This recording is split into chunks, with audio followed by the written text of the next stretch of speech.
So there's trade-off possible where you can have the hardware change some of the knobs and the software can actually adapt based on those changes. And this picture shows you that different dimensions of this variability. The function may be running in an errored operation or an error-free operation, depending on the type of variability. And here, the parameters may be either under-designed or the functionality may be under-designed. So there are many different dimensions in terms of how variability affects the actual behavior of that particular system. So let's try and understand again from a software perspective, how does this, for you as a software developer, how does this affect?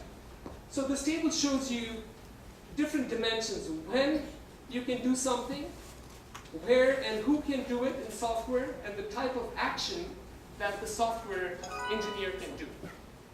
So when can it happen? You can do things at the static compilation time. For example, I can write my code in a certain way, and that can have an impact in terms of how you can address variability.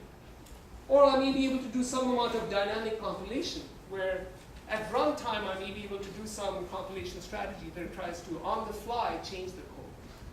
Or, for example, during execution itself, I may have some ability to run multiple execution paths and try and deal with this variability.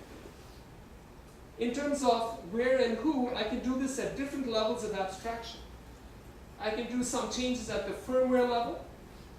I can do changes at the OS and kernel service level in terms of scheduler, device driver, file systems. I can do it one level higher at the system library level, or I can even change the user's application code to try and manage this variability.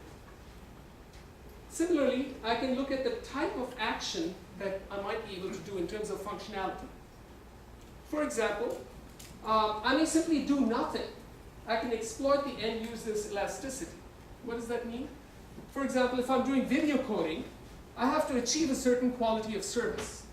So as long as my quality is at the right level, I may have errors in my images. As long as the quality is the same, I don't really care, because I can get the same level of quality. So those types of applications are inherently error resilient. So I don't have to do anything, perhaps. Or I can change the hardware operating point. For example, when I do dynamic voltage frequency scaling, DVFS, I'm actually changing, the operating system is changing the hardware operating point by trying to decide what operating system level I want to apply. That's a software activation of a hardware parameter. I can change the hardware instance. So I know that the adder in one unit is broken. Maybe I can use a floating point unit to do that particular adder unit. So I can replace a unit. Or I can change the algorithm parameters. So at the algorithmic level, I can change the parameters so I get better. I can tolerate these changes better. I can change the algorithm implementation.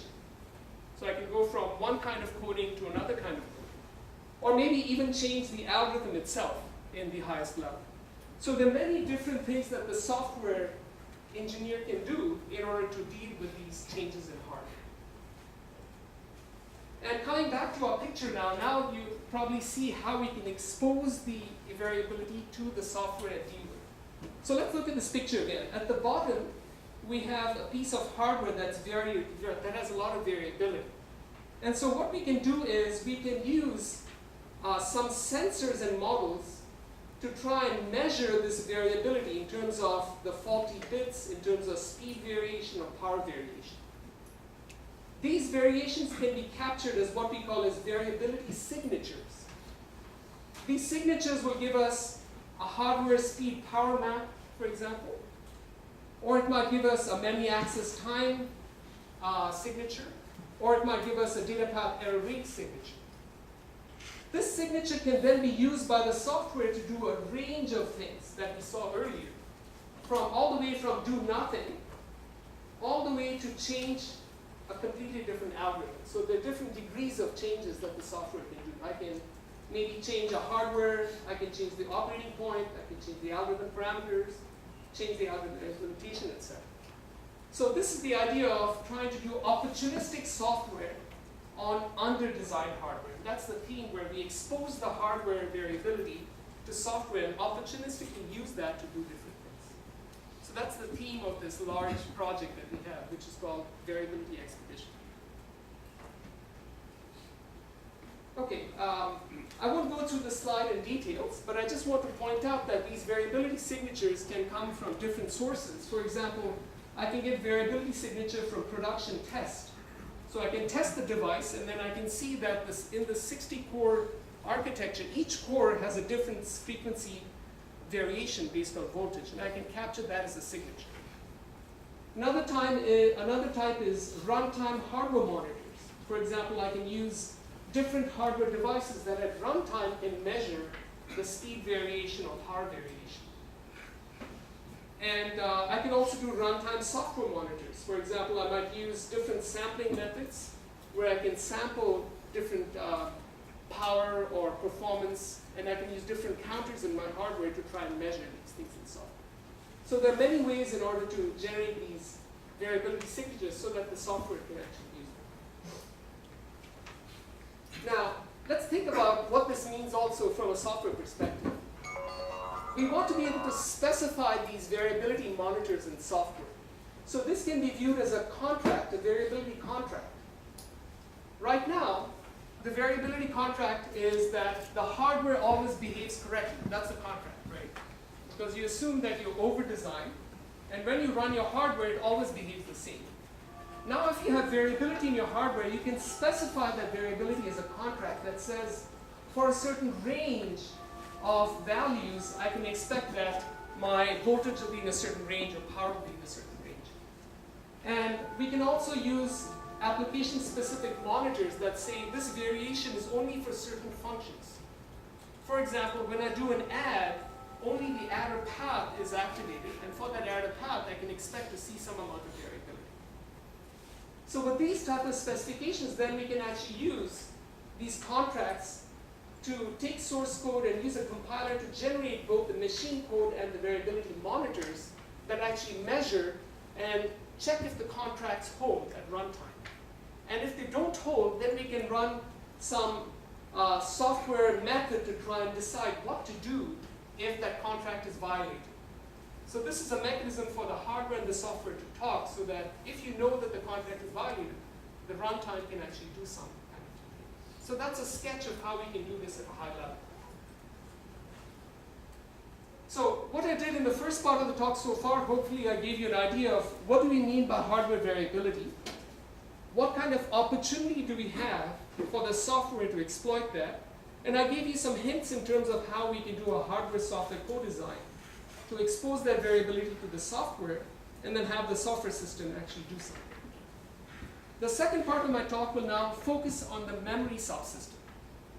And I'll give some specific examples, case studies, in terms of how we use this kind of idea in different case studies to show how we can do variability-aware memory management in a cross-layer manner.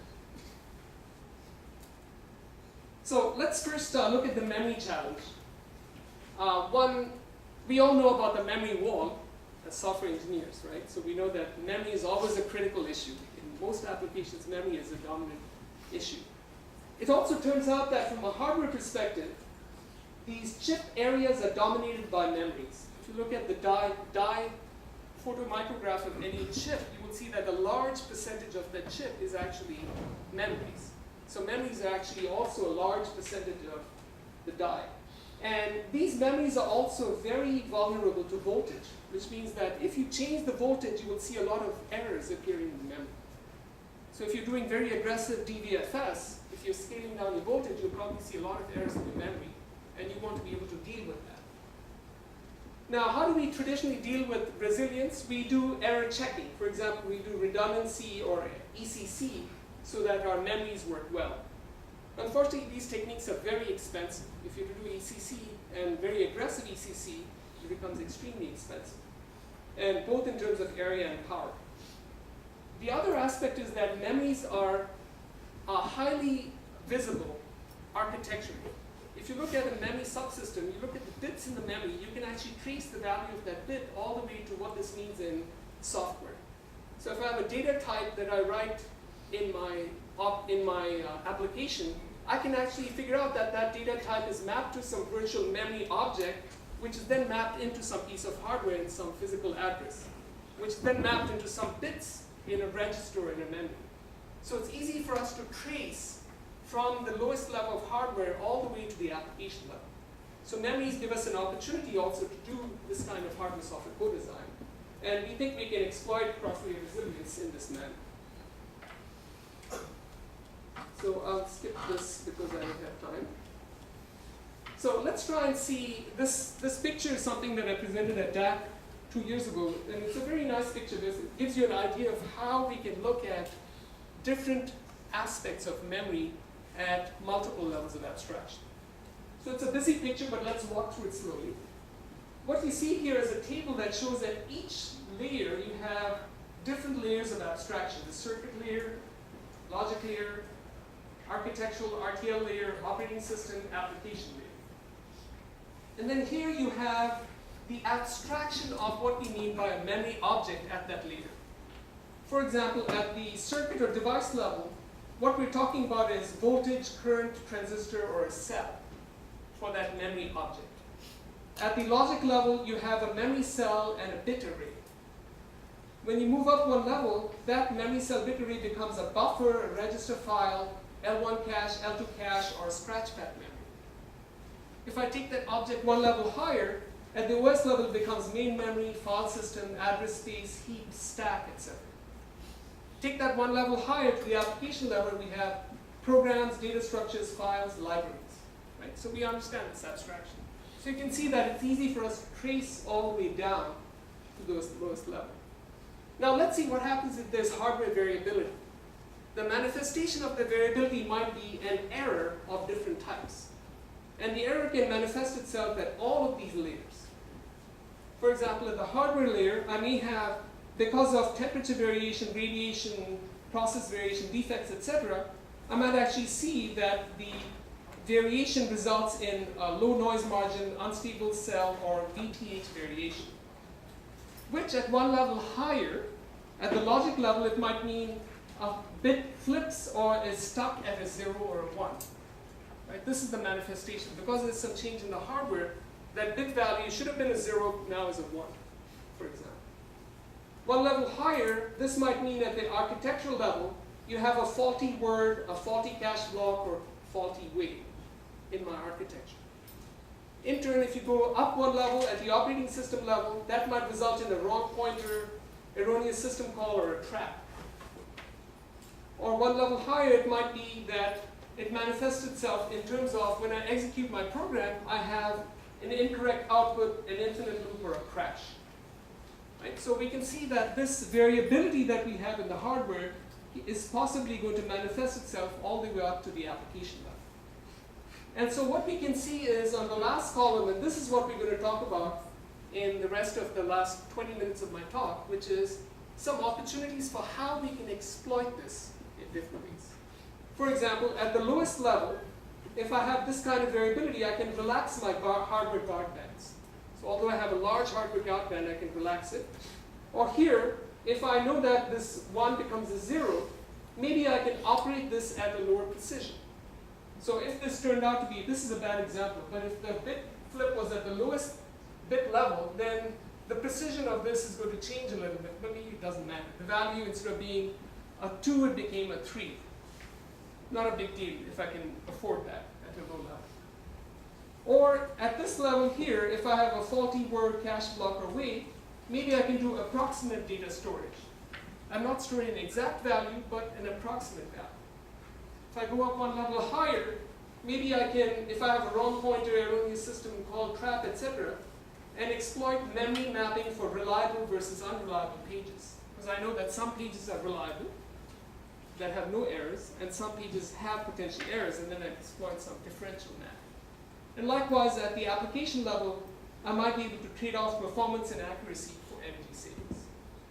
So this picture shows you that by exposing this hardware variability, it gives us a lot of different opportunities at multiple levels of abstraction. And what we want to be able to do is, traditionally we do this only at one layer. What we want to do is, in a cross-layer manner, we want to be able to trade off these different things across these abstraction layers. So I'll skip that. And one example of this is, as I mentioned, my colleague Nikil Dutt had studied these DRAMs, off-the-shelf DRAMs, and one study that he did was he looked at these DRAM examples where he took different types of DRAM configurations, both with the same vendor and across different vendors, and he looked at the variation in read, write, and idle power at a certain temperature. And then he changed the temperature and measured for these different DRAMs the read, write power. And what he noticed was that there was actually up to a 20% variability in these off-the-shelf DRAMs. And so this variability, if you can expose this variability to the software, you can actually use this in an opportunistic manner to do all kinds of interesting things. And I'll show you a couple of examples of how we can exploit this kind of variability. So we can actually exploit the read and write variations if we know that a specific module has a certain profile as a signature. We can exploit that to do things better.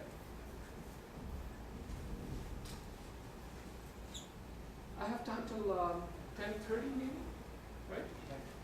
So I think I have about 20 minutes. So what I have a lot of different examples. I don't have enough time to go through everything. I will try and go through 2 of these as an example, and then I'll just quickly show you a quick picture of these so that you get some sense of the kinds of things we're doing. And then I'll wrap up.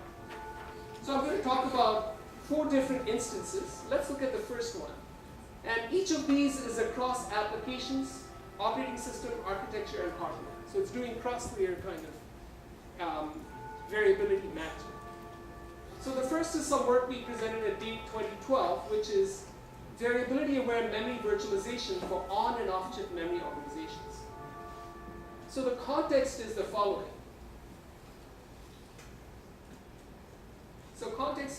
So consider a chip multiprocessor platform. So you can see here we have a number of these CPUs talking over a bus to a number of scratchpad memories. These are like caches but software-controlled memories. And what you notice is that each of these has a different color. Because of variability, we know that some of these are voltage scaled, some of them are at nominal voltage, and some of them are high voltage. So because of that, they have different performance and power constraints. In a similar manner, at the off-chip memory level, OM is off-chip memory, I can categorize, for example, we saw that the DRAMs may have some that are higher power and some that are lower power. So what we have is a categorization where we know that the memory objects have different characteristics. Knowing this, what we can do is we can have the user specify policies for data structures with annotations, so that if you know that an object is written to very, very frequently, then maybe you should map that to a lower power scratchpad memory or a lower power off-chip memory, because we're doing a lot of reads and writes. Whereas if some object is not written very frequently or not accessed frequently, then you can probably afford to put it in a higher power object. So the memory mapping that you do can actually be differentially done based on the user policies and some compiler analysis. So this is the idea here, where the user can specify policies and the runtime can dynamically select and enforce these policies to get better energy efficiency based on the characterization of the memories that we have here. And so the picture looks, it's a slightly big picture, but the picture looks like this. So the programmer is writing at the application layer some application policies, and the OS layer has some application level priorities. And the system called VamVisor makes allocation decisions that decides how to map these memory objects in my application to different types of these memory structures here, depending on the device signatures that we have already developed. We have measured these memories to know that some memories are lower power, some are higher power. So then we can differentially map and use these policies to map these and get better energy efficiency. So that's the high-level picture of this approach. And so in this model here, what you have is that the programmer is actually doing some semantic annotations. And the stuff that you see in yellow is all static. The programmer does some annotations that's run through a compiler, which does some static analysis and generates an application binary.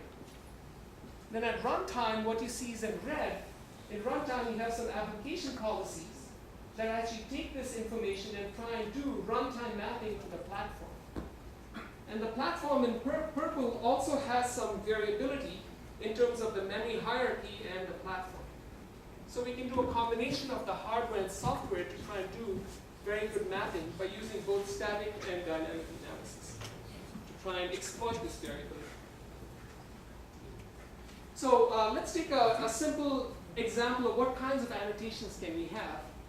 So for example, you can do, for different types of data here, you can have some data type annotations that say, lookup tables here are read only. You don't do any writes. So that's something that you know, or you can statically determine that. Commonly used data, for example, are different types. Non-critical data, such as pixels, can afford to have some errors. Because if you have some errors in the pixel, that might result in loss in quality. And then here you have all other types. Then we have here some virtual memory policy guidelines that say, how do you actually map these objects into high power, low power, or medium power? So this is a guideline that says frequently used elements should be mapped to low power memories. Infrequently used memory elements can be mapped to high power. Or if things require variability in terms of criticality, then maybe it's a don't care. And finally, here we have some main memory policy guidelines that say how can we exploit our virtual memory to main memory mapping, depending on the kinds of main memory objects we have. So hopefully you get an idea that through a combination of some annotations and semantic analysis, you can actually do some good mapping at runtime.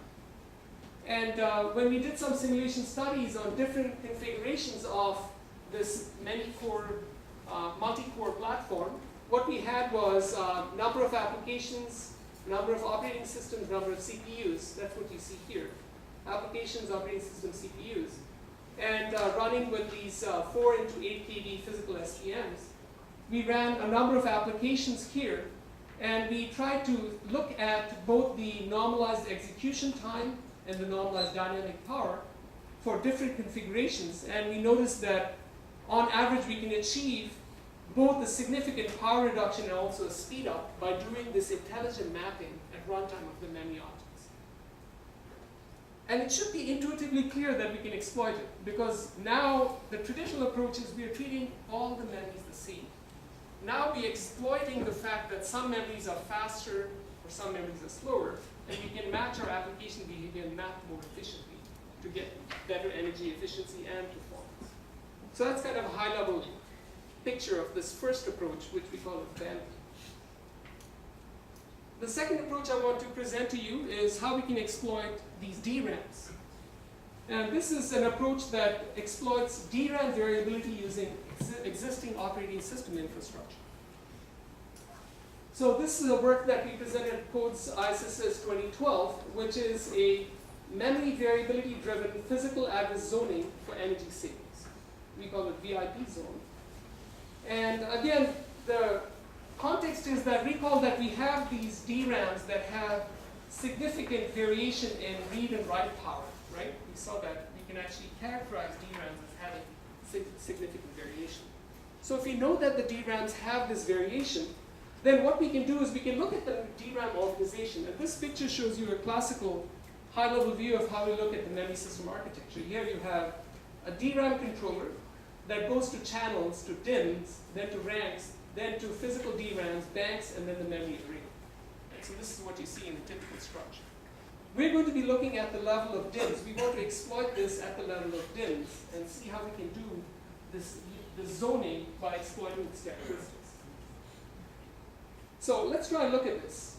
And now let's take a look at the traditional Linux zoning scheme, where you have an address space here, and you have different regions of the address space that are then mapped into these multiple zones, which are groups of contiguous physical memory that support these different regions of logical memory that you see here.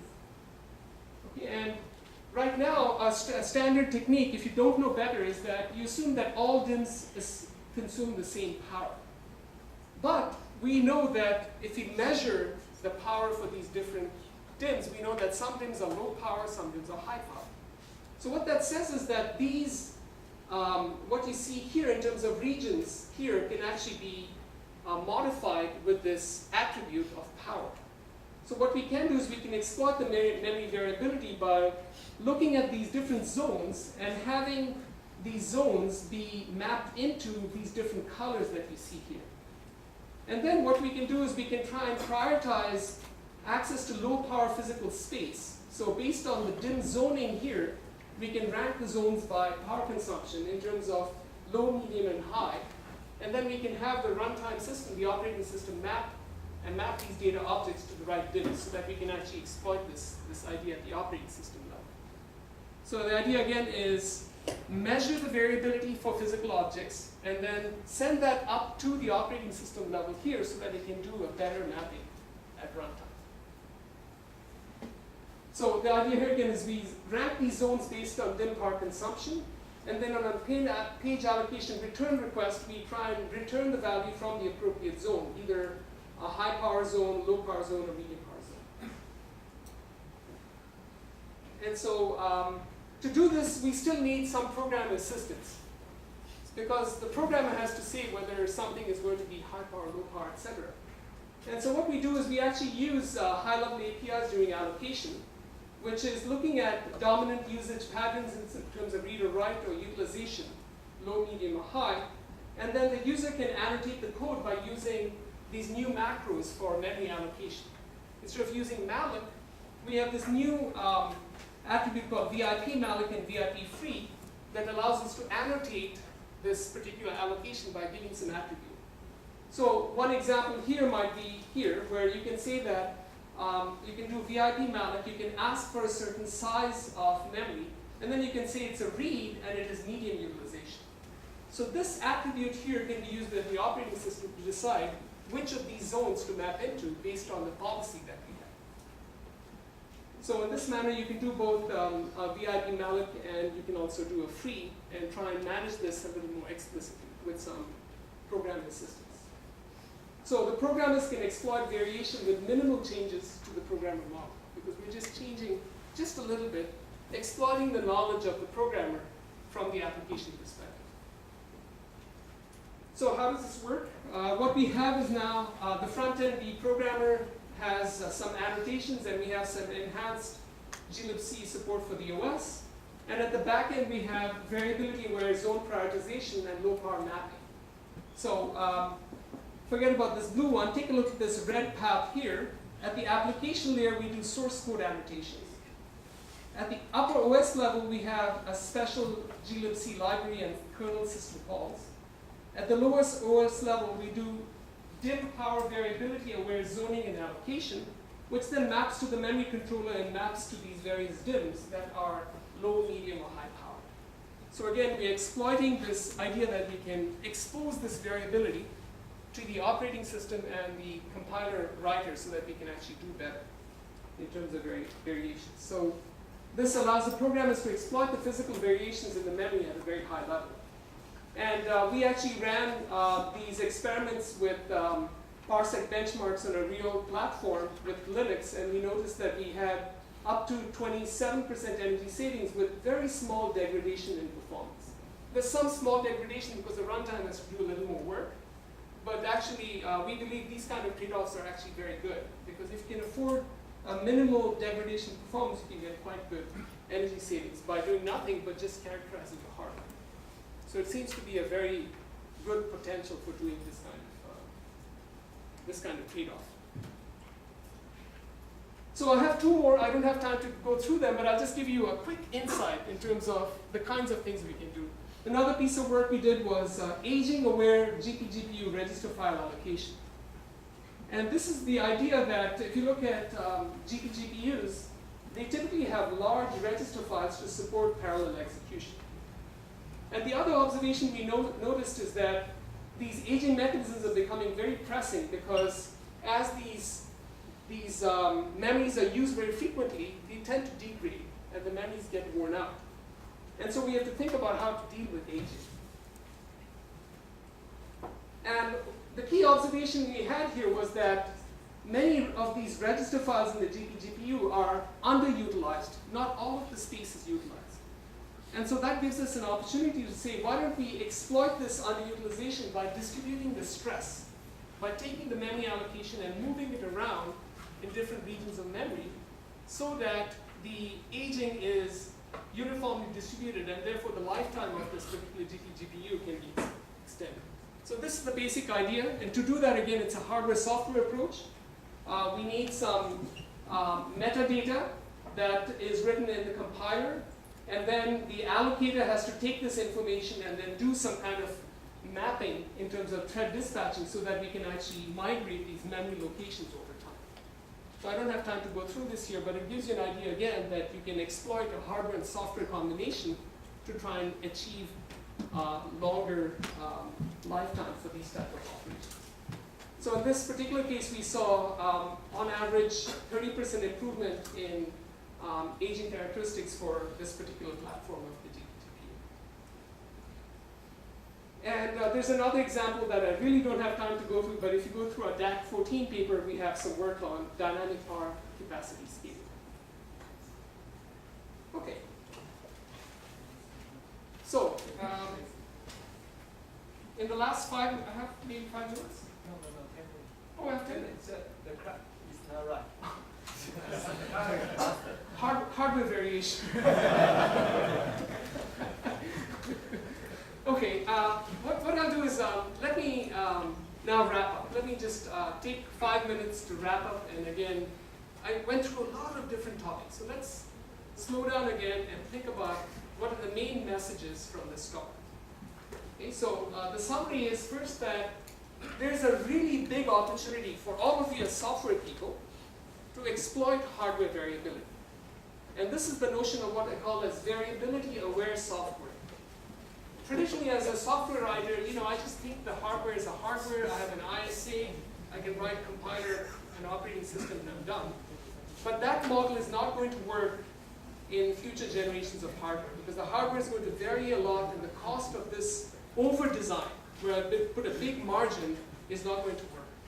So there's a big opportunity for you as software engineers to see how we can exploit some amount of hardware variability by using a combination of compiler, runtime, and some hardware techniques to try and co-design these systems to do better for energy, for aging, for power, for performance, etc.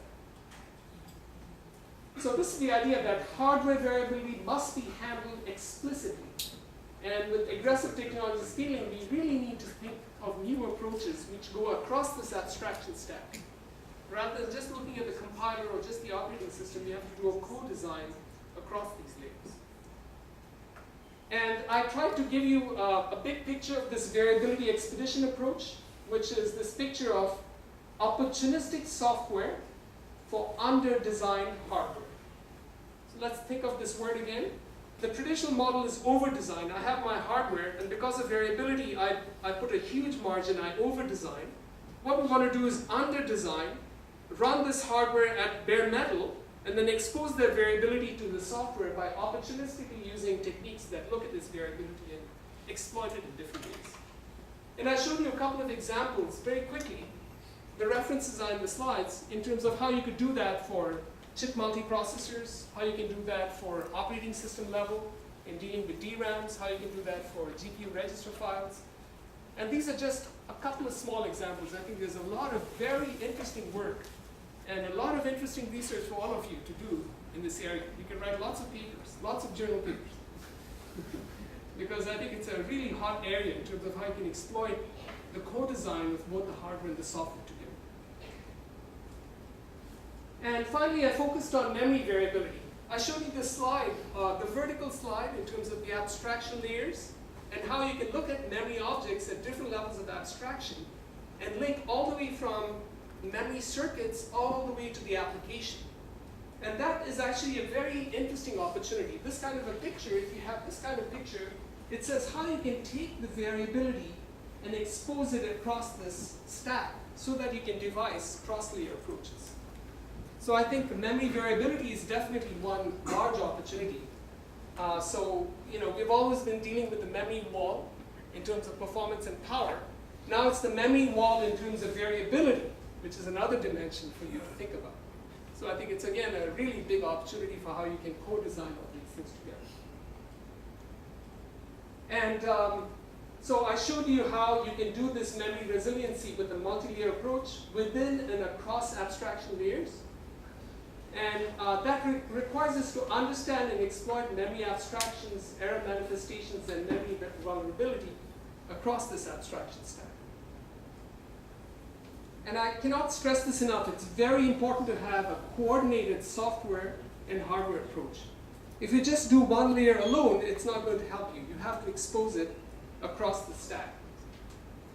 One approach that we have been following in this variability expedition is using this idea of looking at error maps and signatures. You take a signature of the variability and capture that and pass it up the abstraction stack so that you can actually use the signature as a contract between the hardware and software.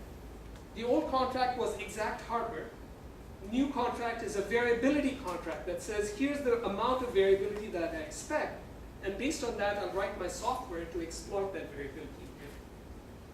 So this is the idea where we can look at exploiting application semantics for different domains. For example, in approximate computing, if you're familiar with this word, this is the idea that if the results don't need to be exact, there's a lot of problems in recognition, mining, and synthesis that are approximate.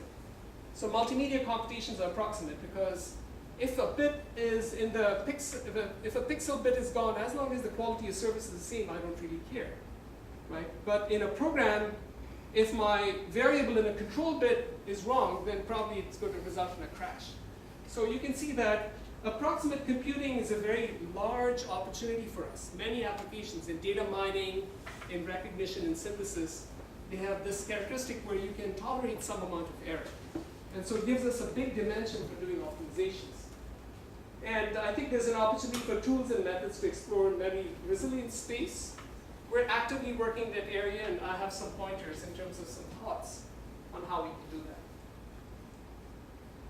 So with that, let me finish. I just want to acknowledge again members of my research group, some very talented students. And actually, there's one person in the audience, one of your invited speakers, Trent, is here. Hi, Trent. You have a speaker today who actually spent a few months also visiting my group, so he, I think, knows some of the members as well. So you can talk to him later if you have questions about the group. And I collaborated with several faculty, including Professor Nikil Dutt and Professor Gupta, and this was funded by the Expedition Project. So with that, I'll stop, and this is a recent picture of the group. I'll be happy to take questions. Thank you.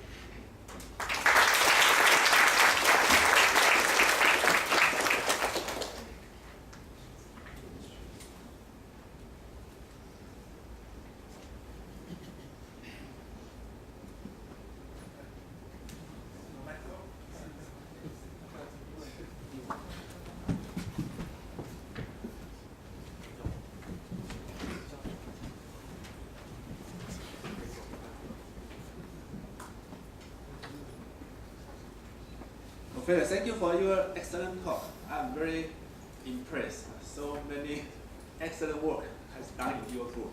So I have several questions. So the first question I have is, as we know, the aging is a very critical issue in the current design, and it will become more and more serious problem. So as far as I know, right now for MBTI use for the PMO transistor. Right now, the PVDI also a very serious important effect on the NMO transistor. So how about the future transistor? About something like the tunnel effect or 3.5 transistor, also like this kind of newer transistor. So what's the major aging effect on this kind of future transistor? So this is my first question. So my second question is, I think most of the students over here they are software engineers, right? I don't think they are starting to worry about the variability issue when they are writing program. So your talk has motivated them very deeply motivated them to start to think about this. But my question is, which part? As a beginning, which part of our variability we need to start to think about start to think when we are trying writing programs about for the variability. Okay. And the third question I have is the variability monitor, right? You have a slide about variability monitor. So I'm curious, do you have some example about this kind of monitor? I mean, how about the overhead of this kind of monitor? So I'm sorry, I have so many questions. So the first question, the fourth question I have is, you say there are so many university and for faculty they are collaborating in your project, right? So how do you collaborate? I mean, you are in different time zone, right? Some universities are probably Illinois, UCLA, they are in different time zone. So how do you collaborate? Because I think even it's really quite difficult to find time for a meeting, right? Even you just use a con call. Okay, thank you for this is my question. Thank you.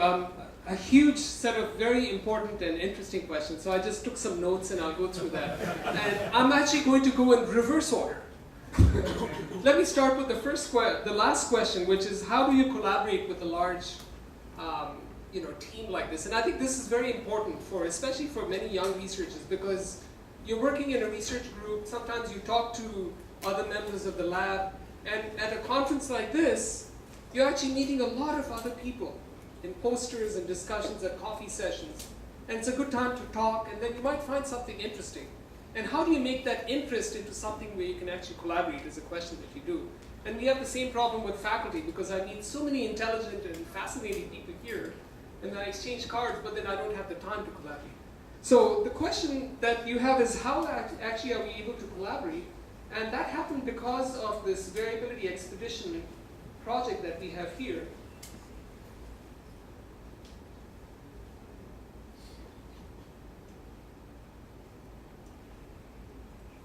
And this project here is a 5-year project, and it was explicitly designed to build collaborations between these teams. So when we submitted this proposal, we actually had a plan where in the first 2 years we would find pairwise collaborations. So for example, out of these 6 teams here, there was at least a pair of teams that would find some reason to collaborate. Maybe a hardware person would talk to a software person. And then in years 3 and 4, the idea was that we would have a 3-way collaboration. So you would have some other team and then find eventually. So it was done in a very structured manner, so that there was a specific reason to collaborate. Because oftentimes the collaborations work very well if you have complementary research interests. So for example, if you're doing compiler kind of work and you're doing operating system work, maybe you can collaborate because you can use a compiler technique with the operating system level. So in that manner, we were able to actually find ways to collaborate. And I would say I wouldn't say it's completely successful that we have N-way collaboration, but you can already see that between Irvine and UCLA, we had some very good collaborations. And also with San Diego, we had some collaborations. So that's kind of a short answer. So I think it's hard, but you have to have some specific objectives to try and find interesting research topics to collaborate.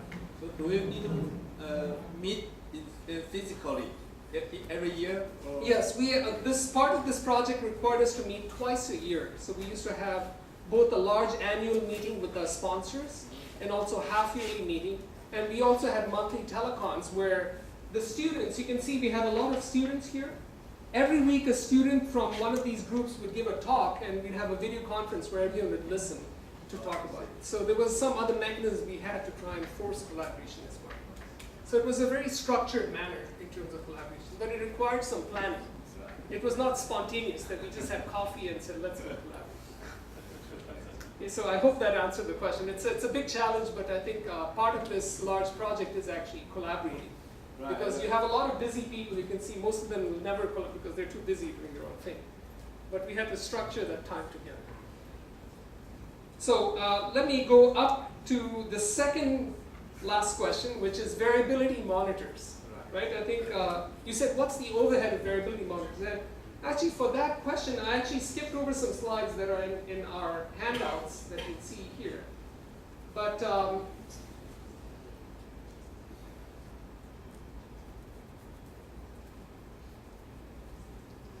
I didn't cover this, but there are some examples we have in our project where, for example, here, this is an example of a hardware-software stack for duty-cycled sensors, where the sensor networks are duty-cycled at different rates. And here you have a picture. I have to expand this. Doesn't matter. You don't need to look at the picture, but you can see this is at the hardware layer, the signatures that we get from the hardware, the operating system level, and the application.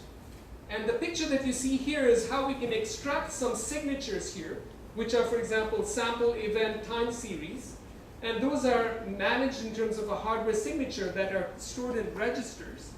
And that these are actually sampled by the runtime at epochs of operating system intervals. So the question you're asking is, what's the overhead? This is where actually most of the research is, because it's a trade-off. Because if you do sampling too often, and if you do it at too fine of a granularity, the overhead is very high. If you do it at a very coarse grain, then you lose resolution and you don't get it.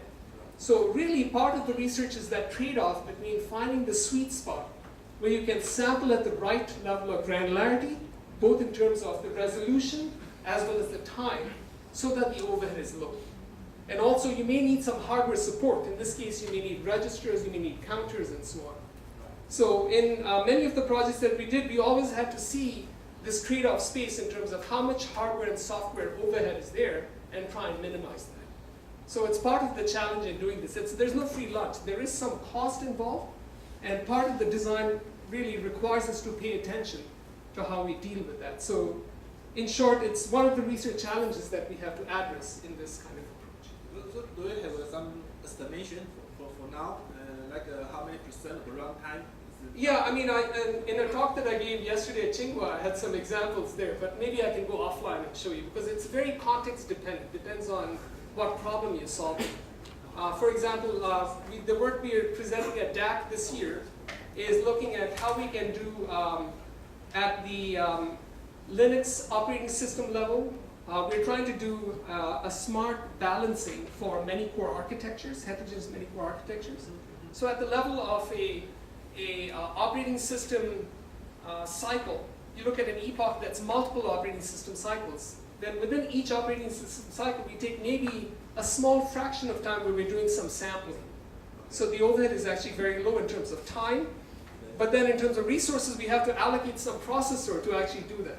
So there's a trade-off there, and I can go offline and show you. But there's a tuning that you have to do in terms of doing that. So, yeah. So that was your third question. Let's go to the second question, which is, which parts of variability are important, or something like that, I think. This is about for the software student. Today. Where should they start? Because this space looks so busy. Right. Too many The pictures. student Where do I start? the student use the cell phone, use the. They say, this is too much. There's no way I can do it. They're thinking. But it's not so difficult. And for that, I'd like to point you to this picture here, because I think this picture is actually very useful. So if you look at this picture here,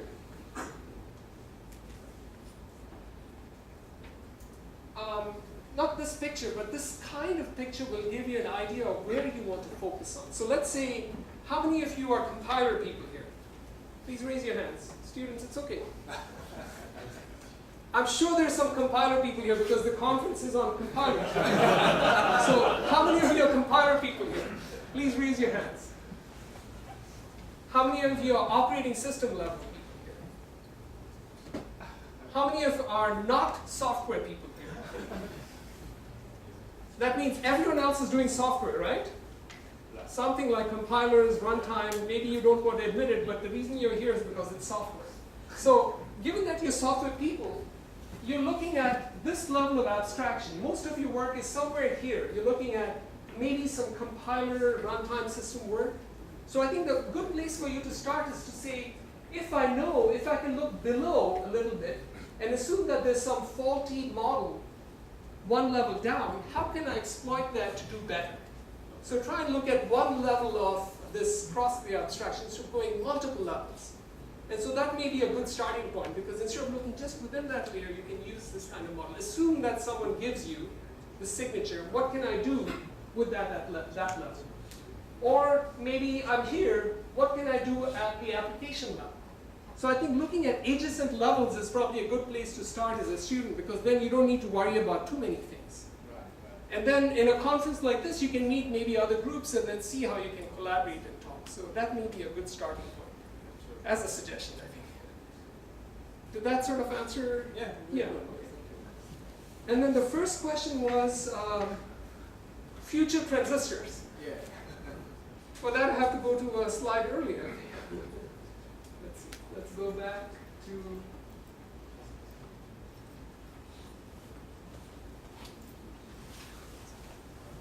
So I think the models that we have for future transistors would depend very much on the kinds of defects that we'll see for the kind of technology that we're looking at. So for future transistor models, we probably don't have the manufacturing data yet, because that's very speculative. It may be devices where you've built a small test circuit, but it's not in production.